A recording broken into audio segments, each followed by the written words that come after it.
Қызыл ту анам, ағам, бабам деген өлең бар екен. Оны мен шығармадым әрине. Ол бір әйел шығарған ғой, графомания деген болады ғой. Адамдар әйтеуір бір нәрсені жазғысы келіп тұрады, өлең шығарады, оның сапасына қарамай, сосын қоймай қойып, газет, журналға соны басуға тырысады. Қазіргі заман оңай, интернетте өз парақшаңа баса саласың. А бұрынғы заманда адамдар кәдімгідей редакцияларды жағалап жүретін еді ғой. Сондай бір өлеңдер күйеуім сақтаған ғой, жарым Таласбек Касимқұлов бір газет естегенде әйел алып келе береді дейді. Қызыл ту совхоздан, колхозда тұрады екен, содан апта сайын осындай өлеңдерді алып келеді екен. Соны Таласбек жинап жүрген ғой, бір күні керек болады деп, маған да бір күні көрсетті. Сосын Заман Қазақстан газетінде 90-шы жылдардың ортасында жұмыс істегенде, ол енді редактор болды, сосын көсем сөз жазады, әдеби сын жазады. Ал бір жігіт дейді, Түркиядан келген, оқып келген ақын жігіт болды. Таласбекті пір тұтады. Сонда бір күні Таласбек оған бір ыңғайсызданып былай айтқан ғой: сен білесің ба, мен де өлең жазамын ғой, мен де ақынмын, жаным осылай сайрап тұрады, бірақ өлеңдерімді жариялауға батпаймын. Сен бірінші боп менің өлеңдерімді оқып, сосын пікіріңді айтсаң, мен білейін, жариялауға тұрарлық па жоқ па деп. Анау дейді, кәдімгідей алабұртып жігіт, пір тұтқан адам оған осындай өзінің аманатын беріп жатқандай алабұртып тұрды дейді. Мен оған бір бума қағаз ұстаттым, сол әйелдің өлеңдерімен. Сосын дейді, өзім қарап жүремін, былай сыртынан не істеп жатыр екен.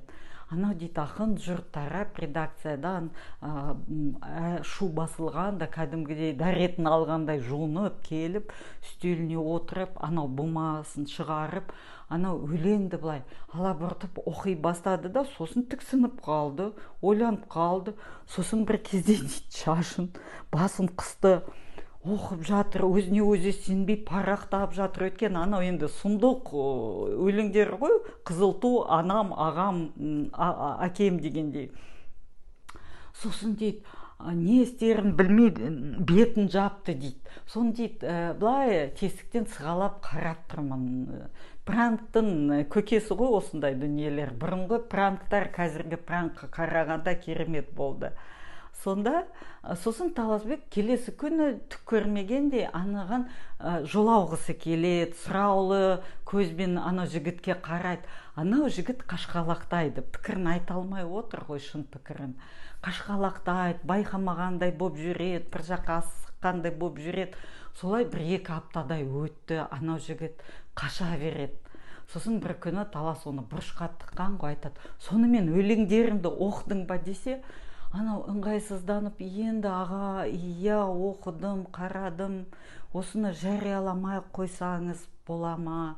Сіз ары қарай осы көсем сөз, қара сөз жазып жүрсеңіз десе, Таласбек оған: сонда саған менің өлеңдерім ұнамады ма деп сұрайды ғой, пранк.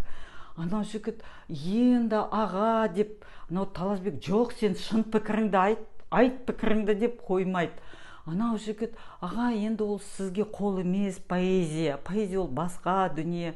Талас дейді, бір кезде мен оған: сонда сен көре алмайсың ғой, сонда сен Сальери, мен Моцартпын, менің поэзиямды көре алмай жүрсің ғой деп, солай дейді сөйлей бастадым, әдейі ойнап.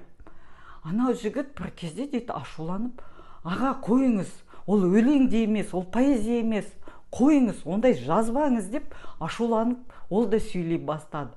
Сонда дейді Талас: мен дейді, анау рөлге кіріп кеткенім сонша ұмыттым дейді, мен ол ойнап жүргенімді.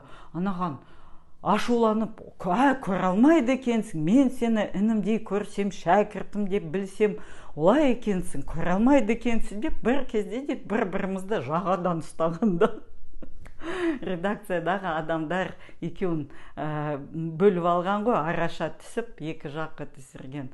Соны Таласбек негізі бір естелігінде де мынау шығармалардың 6-шы томында жазған. Сонда кей кезде осындай графомандық дүниелерді көргенде сол оқиға есіме түседі.